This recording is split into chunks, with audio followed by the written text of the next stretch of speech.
Hello and welcome to post-match reaction to the Wallabies versus France. It finished 23-21 with the Wallabies only taking the lead on the 83rd minute of the game. So, wow, definite exciting ending. Not necessarily the most high quality, but hey, definitely an exciting ending to that one. We're going to go through the game and have a chat about some of the tries, some of the talking points from this one. If you'd like to support the channel, I've put the link there on the ticker at the bottom there. Also, you can check out the link in the comments below, or in the notes below. France came out of this one and came out of the blocks very, very quickly and well. It was all early. It was all France early on. Quick hands. They created space and they scored out wide to take a 5-0 lead.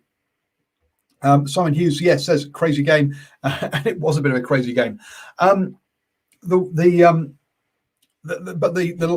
French set piece really had a bit of a shocker tonight. The line out was a bit poor, which gave the Aussies a scrum early on, which saw Hamid Paisami go over, but that was disallowed for a forward pass. The first of a number of tries that the Wallabies were to basically butcher. And also the other problem that the Wallabies had was our breakdown. They got isolated a number of times, and that led to the next 3 points to give France out to an 8-point lead. And then it went out to 15-point lead, and you think, geez, France are just running away with this one. Off the scrum, it's inside ball, and the winger goes over for his second try, and France looking very good in that opening quarter of the game. To give the Wallabies some credit, they managed to change. They changed up their game plan on the pitch, and you saw a lot more pick and go starting to happen. That was because they really had been rattled by the French line speed on defence, and also the speed of that kick chase. That led to errors, even when the kick chase wasn't close, as players were looking up to thinking, "Okay, what am I going to do? Because I'm about to get closed down quick," and taking their eyes off the ball. So. That pressure really told on this Wallabies side. The Wallabies side really showed that, really came out of this looking well off the speed of test match rugby early on. It took them a while to, change and react to that. To be fair, on the pitch, they did it a certain amount. They got themselves a line-out maul after they turned down multiple penalties, shots at goal. I think it's like 4 penalties on the bounce. The French under a warning, and finally, the Australia got some points on the board to make it 7-15 at half time. Give an idea as to some of the stats from this one on that penalty count. Look, at the end of the game, 6 penalties by Australia, 14 by France. So those 6 penalties, though, led to 3 being kicked over by France, whereas those 14 by France led to only 3 being kicked over by the Wallabies. Shows you that in that first half, in particular, the Wallabies really did not take the easy points that were on offer, and multiple times just didn't come away with points. They dominated territory and possession, 72% territory in that first half, 64% possession. Look, they were in the French 22, way more than the France were in the Wallabies 22, but they just did not have the cutting attack or the ability to be clinical. Come out the second half, and clearly at half time, Rennie had been clearly told Hooper, take the 3 points, because the first penalty straight 2 minutes after half time, and the Wallabies go post and kick it over. The Wallabies then fall asleep as they they're doing better. They put the France under pressure, get a kick through that's chased. France have to touch it back, and it's a 22. Wallabies only have 2 players back waiting for the kick. The kick goes deep. Lolosio comes up, kicks it, and no one replaces in the backfield. Suddenly, the Wallabies only have 1 person in the backfield.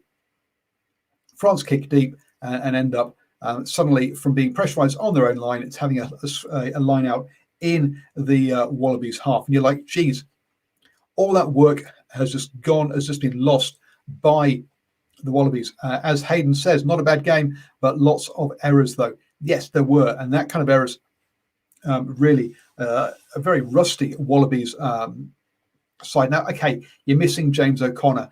You're missing Nick White. So your first choice 9 and 10 who run the show. Sure, this wasn't there are players missing, but even so, this was a very disjointed performance by the Wallabies at times. As I mentioned, Nazarani late on taking a great hit up off the line out, but there's no one clearing out. Matt Tamura gets blocked, and everyone's like, oh, Matt Tamura's slow to the breakdown. Why is there only one guy there? You need to have more than one person at the breakdown, and that really was a problem for the Wallabies. Every time the Wallabies knocked over 3, which happened twice, you saw the France knocking over 3 back to keep that 2-score lead. And that meant that Hooper, with about 10 minutes to go, decided he wasn't going to keep through the threes and went for the corner and scored himself. Look, the line-out more was stopped. They bashed away at the line. Hooper somehow put his bum across the line and then reached back for the ball and put it over. So very, very strange try there, which according to my mates who've got who've sort of done refereeing courses and sort of know the laws, reckon there was nothing wrong with it. But boy, it looks a bit strange on that one. I think we looked at the referee review panel will be having a review of that one and talking about it amongst themselves on that call, because as to what happened. The Wallabies encamped in the French half, had a drop goal attempt that that missed, and say had that Nazarani carry up, and the French had a line out, won the line out. Time is up, passing it back. Butterfingers searching for someone to kick the ball out, and they basically just pass it into space and on the grass, and literally throw the game away. There were at least 2 players who could just very quickly have dropped on their boot and kicked it out, and it would have been game over. France win. They were looking for someone with a bit more time and space. They were hurried under pressure, and boy, I think it was Dermot that picked up the ball. The Wallabies then bashed away at the line, got themselves a penalty advantage, got another one straight in front of the posts, kept bashing away, and like, just throw it back to Wallace and let them have a drop goal, which is what they did eventually. He got charged down and hit, which was very poor planning by the Wallabies. You shouldn't be having, you don't want your kicker getting hit and taken out just before he's going to have a shot at the match-winning penalty. You don't want him being rattled in that kind of way. So again, bad execution by the Wallabies there in setting up that drop goal. It didn't look like he was ready for it, really. He knocked it over, and they win at 23-21 after 83 minutes. But as I say, France really threw this one away. Literally threw it away at the end there. But you've got to say, Wallabies should have been more points up. They butchered so many opportunities. Hunter Paisami won in the first half where the pass was forward. We had a grubber through that was chased by Tom Banks, and then he knocks it on. He can't get it down. We had a turnover ball and a big overlap on the right, and we just saw the Wallabies just throwing the ball to Kellaway and letting all the French defenders just drift across. There was no fixing of the defenders to give him space. It was just straight away, give it to him out wide, and he had no chance. He was closed right down. Hunter Paisami, again, a crossfield kick to Kellaway. If it had been in, he just strolls in and scores a try. But no, it's overkicked and goes out in the full. The Wallabies butchered so many opportunities here. Whereas you look at France, 3 clean breaks, 2 tries. They took the opportunities that they had. They didn't create enough and relied too much on their defence. As we can see, 151 tackles compared to 66 by the Australia. So more than twice as many tackles made by the French. But 9% tackling was really good. Unfortunately, a line out that wasn't really functioning. Pressure at scrum time. Their set piece didn't really function there with that one. They ended up having to do just straight quick throws to the number 1 guy in the line out who was the scrum half to try and get the ball. You get the ball, but it's with no, you've got no platform to play off compared to throwing it in further back and getting players up and catching it. So really, France struggled at that line. The line out didn't give them the platform, and that was a problem for them. The defence was good by France. They'd just come out of managed quarantine. To have been leading this whole game, apart from even up past the last minute, and where they've run the ball under half as much, had only 25% territory. They've been camped in their own half for most of it. You've got to say that the French will improve from here. Look, it's not their first choice team. We know they've got players missing due to the top 14 rugby and top 14 final. People can moan and complain about that, but it happens every year. They've been in managed quarantine, so not the perfect preparation for a game. But hey, they've come out. They've been obviously very competitive. Great start, and then ran out of steam really towards the end of that second half. Never really threatened or seemed to threaten the Australian try line in that second half. But they got themselves that 2-point lead, 2-score lead, and they're just going to try and defend it. That was their tactic, and they perhaps, they definitely needed it to score more. The Wallabies, look, skill errors, kicking out on the full by Banks. Gordon's box kick exit going like 5 meters forward outside their 22.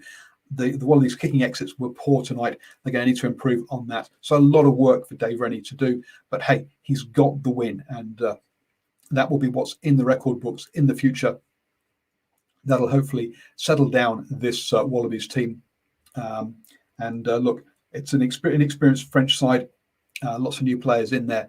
They'll gain in depth, and I think we'll see what the French over the next 2 games improve dramatically as they get used to playing with each other. The Wallabies are going to need to do the same as well. I'll be back after the Sharks versus the Lions game with a couple of guests from South Africa. So do join me for that one. That'll be at 7 a.m. in the morning. In some places, the game is advertised as a 6 a.m. kickoff. It's been moved forward due to the Euros and England's semi-final against whoever they're playing. So don't get caught out by that. It's a 5 a.m. kickoff, not a 6 a.m. kickoff. Hopefully, Sky is showing it at the right time, even though they haven't updated their schedule yet. So looking forward to that. So hence, I need to get to bed. Hope you enjoyed that Wallabies France game. It was fun to watch, even if it was crazy and at times. And what an ending. Wow, what an ending.